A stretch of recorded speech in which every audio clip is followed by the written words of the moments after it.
first time I went to the library, it just seemed magical, an endless supply of books.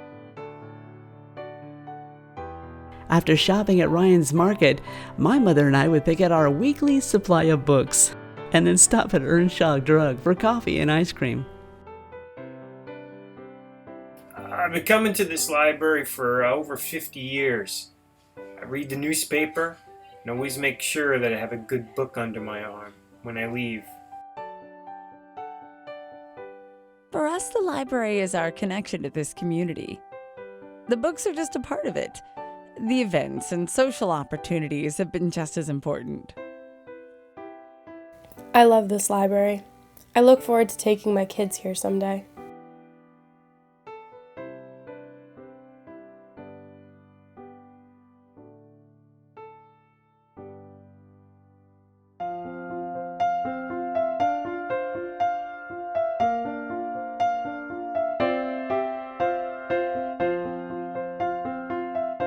As public libraries were being built throughout America, thanks to the philanthropy of steel magnate and library champion Andrew Carnegie, North Kingstown had its very own benefactor in Caleb Allen Chadsey. After youthful adventures that included whaling voyages and searching for gold in California, Chadsey returned home to Wickford, a village in North Kingstown, where he was active in community affairs until his death in 1894. With his bequest of both land and $10,000, the North Kingstown Free Library was built on Brown Street in 1898.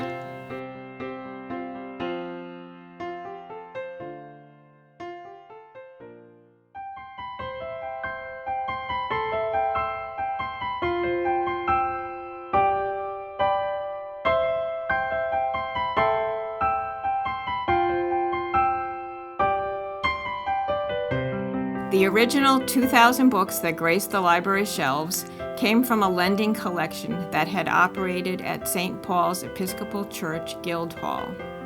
Addison Luther, an organist at the church, was the library's first director. Notable early benefactors included woolen manufacturer William Dean Davis, his daughter Elizabeth Lemoyne Miller, and Daniel Berkeley Updike, a descendant of the original settlers at Smith's Castle and the founder of the Marymount Press. After Mr. Luther's tenure ended, Miss Annie Merrithew served as director for a remarkable 38 years.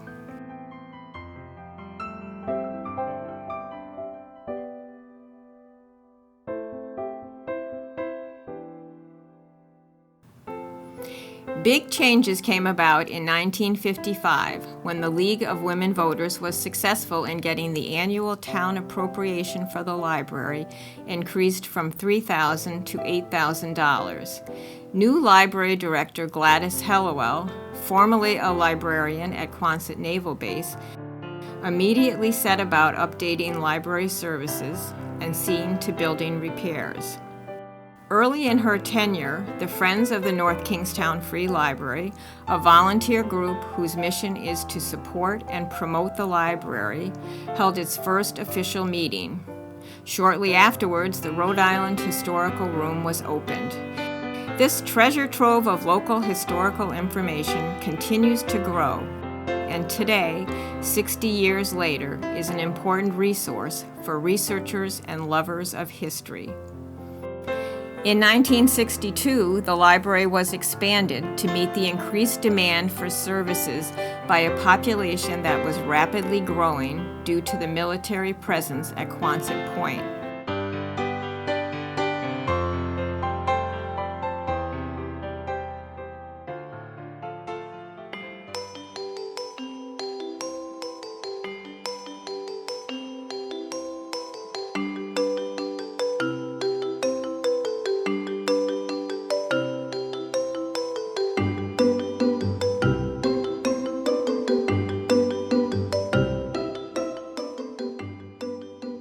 Edna Teddy Lager, the library's fourth director, realized soon after she was hired in 1965 that the library needed to grow again. The new library, a modern brick building with east-facing windows overlooking Academy Cove, was designed by world-class architectural firm, the Architects Collaborative, and opened on Boone Street in 1975. I was going, yes! It was a combination of a dream.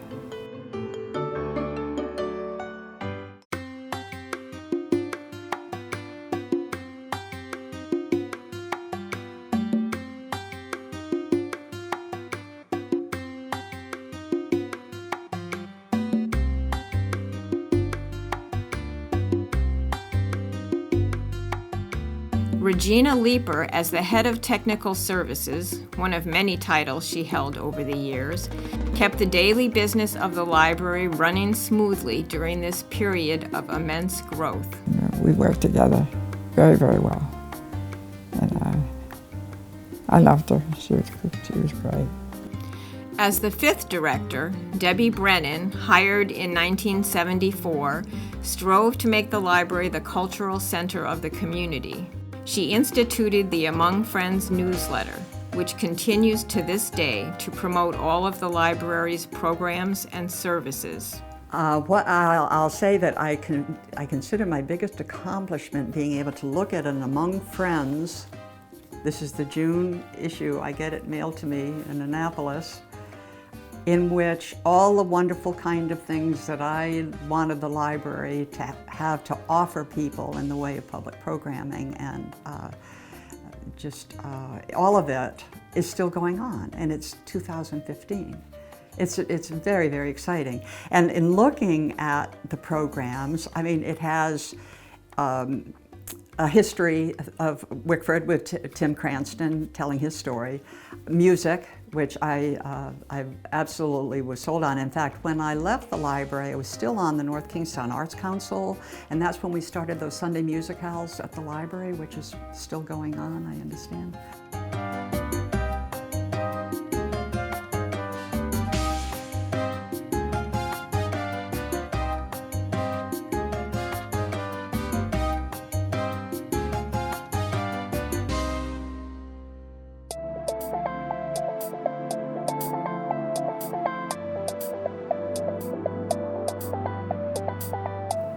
In 1985, library automation was gaining a foothold in Rhode Island. Director Shirley Payne guided the library through this major transition. They came in from other libraries, like a group from Providence Public and whatnot, because they were trying to set up the whole library network in the state, and they wanted libraries to convert to computers. 3 longtime staff members were promoted to administrative positions at this time. Susan Berman, Reference Services, Susan Aylward, Technical Services, and Paul Lefebvre, Young Readers Services.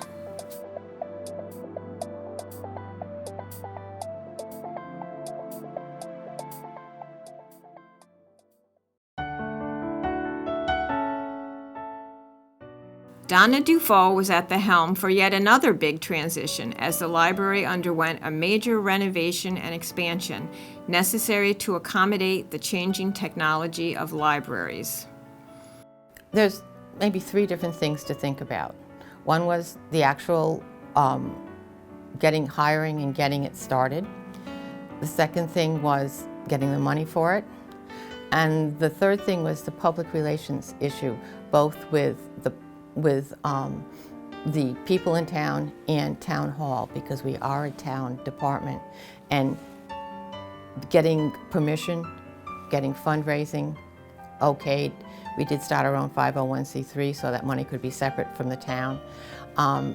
We had to do that with their permission. And also getting support of the town council to have a bond referendum. So there was a lot of work that went beforehand, before we could really become public, to work through, make sure we were doing everything correctly according to all the town rules and regulations, getting their support, and then being able to move and get the operations done. So getting the planning from them, doing our own heavy planning, and then actually doing it.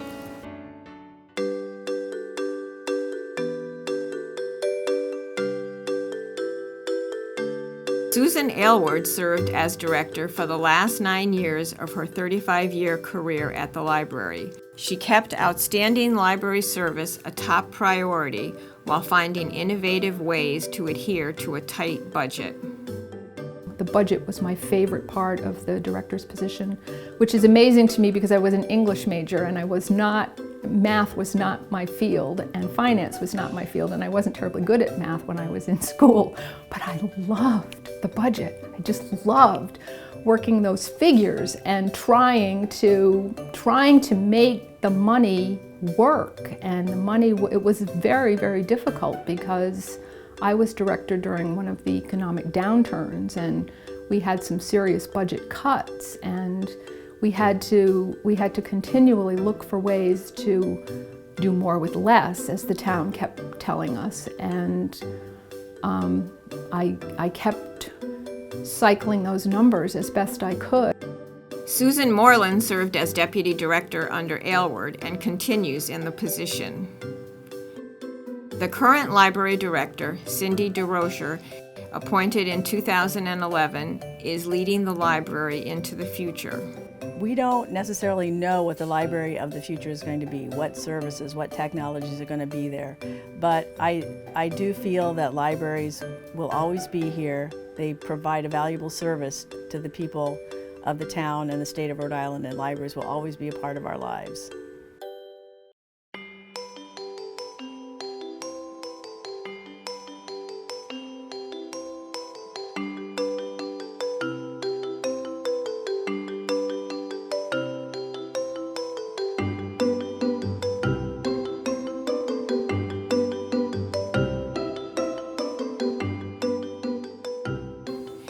The mission of the North Kingstown Free Library to meet the changing and enduring cultural, educational, information, and research needs of its users is the library's guiding principle. Even though daily life at the end of the 19th century in North Kingstown was far different from our fast-paced life today, the essence of what the library offers is the same. Information provided to everyone equally. The chance to discover new worlds, a welcoming and helpful atmosphere, and a place to meet in community.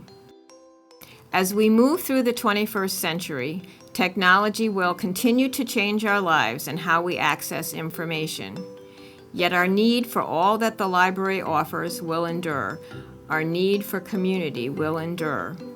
Throughout its history, the library has been a vital resource in the life of the community. Going forward into the future, a new generation of benefactors, leaders, and supporters must embrace and expand the inspired vision of all those who have come before to ensure that this beloved institution continues to thrive for centuries to come.